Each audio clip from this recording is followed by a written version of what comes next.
At a public policy conference such as this, we talk a lot about pieces of legislation and whether we're going to support this bill or that bill, and you know, the unintended consequences, and we talk about federal and state legislators and who's going to sign on with the issues that we care about, and we discuss the development of new regulations and how the political party and the majority, well, all of that stuff, and it's important stuff, but we don't want to forget why we're talking about all that.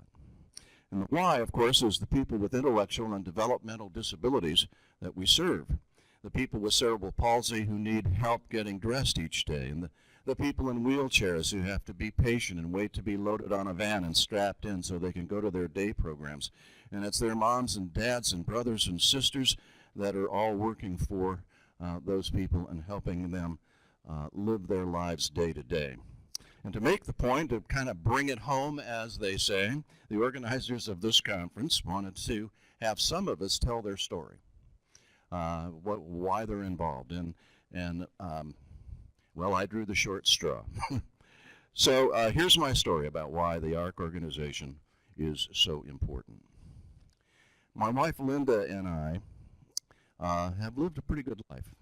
We had great sets of parents, middle-class upbringing, good education, enough money that we could pursue anything that we wanted to pursue pretty much. Not everything, of course, but, you know, you could do whatever interested you. We met working for KCBS Radio, All News 74 in San Francisco. Hard to believe, I know. She was an editor, I was a reporter and an anchor. And it took us a while to get together, but there was this other editor who saw herself as a matchmaker, and she persisted, and we got married in 1985, and we welcomed Scotty into the world in 1987.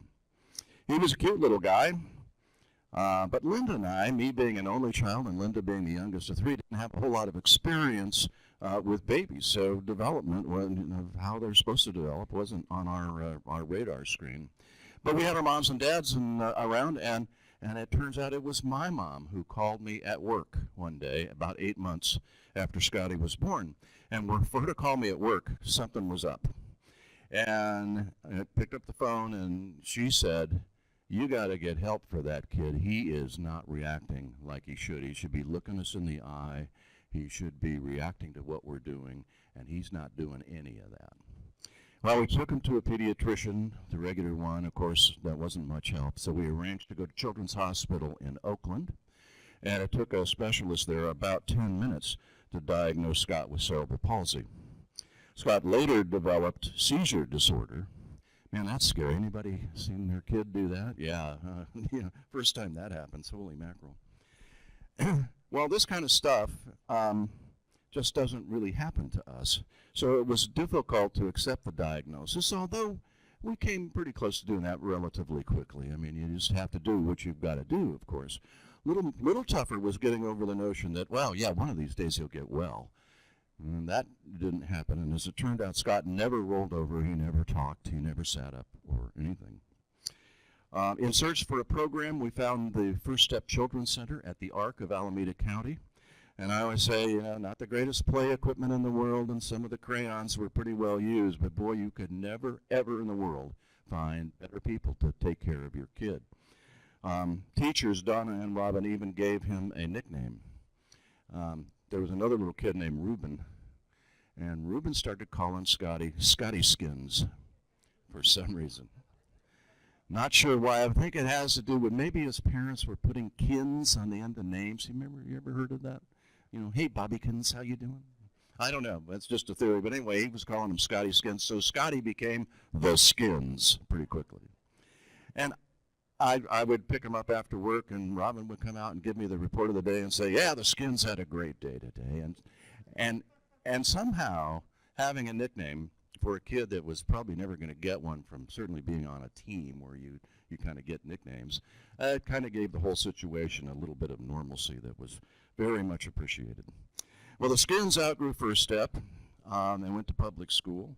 I stayed around to serve on the ARC of Alameda County Board of Directors, learning that the organization had programs for adults, too.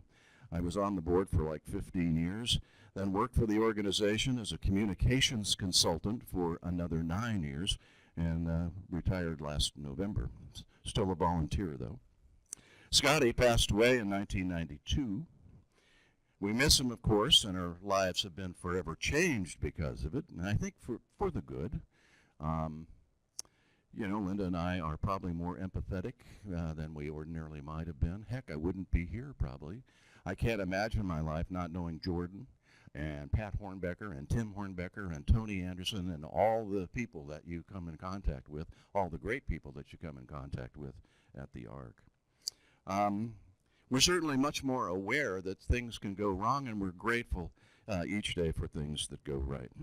So thanks, Scotty, for all you did for us. If I could change your life, Scotty, I'll tell you what, I would.